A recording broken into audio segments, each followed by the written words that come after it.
వేణుస్వామి ఈ పేరుతో ప్రత్యేకంగా చెప్పాల్సిన అవసరం లేదు. 'రష్మిక మందన' అలాగే ఇంకా చాలామంది హీరోయిన్‌లు లేటెస్ట్‌గా 'శ్రీలీల' సైతం వేణుస్వామితో పూజలు చేసుకున్నందుకే మరి ఆమె హిట్ల మీద హిట్లు కొడుతోంది. ప్రతి సినిమాలో అవకాశం వస్తుందనుకున్నారు.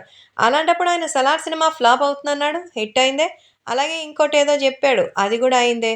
మరి నిజంగానే వేణుస్వామి చెప్పిన జాతకాలంతా కూడా ప్రిడిక్షన్స్ తప్ప అంతకు మించి ఏమీ లేదు. తాను ఒక భవిష్యవాణి అన్నట్టు జరిగిపోయేదంతా కూడా చెప్పేస్తాడని అందరూ చెప్తూ ఉంటారు గానీ, అంత సీనే లేదు. అయితే ఆ క్షుద్ర పూజలకు కారణాలేంటనేది తెలీదు. సో, ప్రస్తుతం ఇప్పుడు మరొక్కసారి ఒక అమ్మాయితో ప్రత్యేక పూజలు చేయిస్తున్నారట. ఇంతకీ ఆ అమ్మాయి ఎవరో తెలుసా?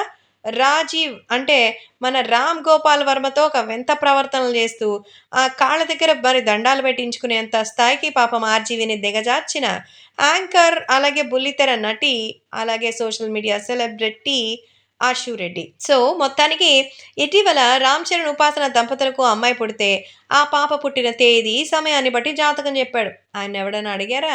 మహర్జాతకురాలని ఆమెను చెప్పారు. అఫ్‌కోర్స్ చిరంజీవి మనవరాలంటే ఆ మాత్రం ఉంటుంది కదా! సో, ప్రస్తుతం ఇప్పుడు జరుగుతున్నటువంటి విషయాల గురించి పక్కన పెడితే, మరి హీరోయిన్ 'నిధి అగర్వాల్' కూడా ఆమె లిస్ట్‌లో అంటే వేణుస్వామి దగ్గర పూజలు చేయించుకుందట. సో, ఇప్పుడు 'big boss beauty' Ashu Reddy కూడా ఈ లిస్ట్‌లో జాయిన్ అయింది. హైదరాబాదీ బ్యూటీ వేణుస్వామితో రహస్య పూజలు చేస్తుందట. ఇందుకు సంబంధించిన వీడియోలు, ఫోటోలు సోషల్ మీడియాలో వైరల్ అవుతోంది. ఆమె కెరియర్ పరంగా అంత బాలేదు. ఆమెకు ఆఫర్స్ వస్తున్నా కూడా విజయాలు మాత్రం దక్కడం లేదు. మంచి సినిమా అవకాశాలు రాలేదని తెలుస్తోంది. అలాగే మళ్ళీ తన వ్యక్తిగత జీవితంలో ఒడిదుడుకులు చోటు చేసుకున్నాయి. అలాగే ఇంకా వ్యక్తిగత జీవితంలో కూడా చాలా ఇబ్బందులుంది. తన లైఫ్ బావుండాలని పూజలు చేయించుకున్నట్టుగా తెలుస్తోంది. నెక్స్ట్ ఏ హీరోయిను మన వేణుస్వామి లిస్ట్‌లో జాయిన్ అవుతుందని చూడాలి. అంటే పర్సనల్ లైఫ్‌లో ఇబ్బందులున్నాయట. డబ్బులకి కొదవ లేదు గానీ, మనశ్శాంతే లేదంటోంది. దానికోసమే అశ్విరెడ్డి పూజలట.